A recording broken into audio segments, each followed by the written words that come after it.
Heart Evangelista, nagbigay ng warning ng muntik ng masingitan ng booking sa Milan Fashion Week.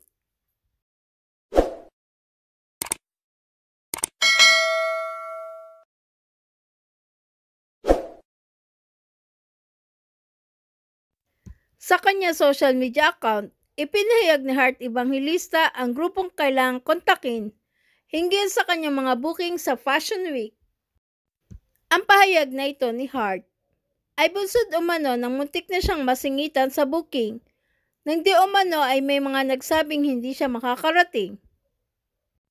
Ayon kay Heart, hindi siya affiliated sa kahit sinong tao at nagbigay lamang ng 2 grupo ng tao na pwedeng sumagot para sa kanya.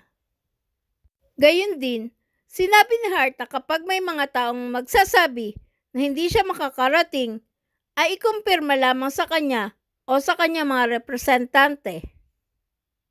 Nag-iingat na di umano ang kampo ni Heart dahil may mga ibang nakakakuha ng slot nito at nagre-represent sa mga brands na imbitado siya.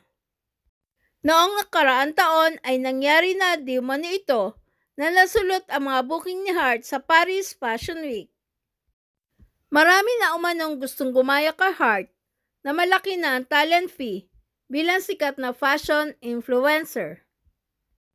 To all my fashion loves in Fashion Week, for clarity, I am not affiliated with any other person but at Ato Paris and at Directions Group Inc. So if there's a party that says she cannot make it, kindly confirm with me or my representatives. Thank you so much. Please subscribe and hit the notification bell para ma-update kayo sa sunod na showbiz news.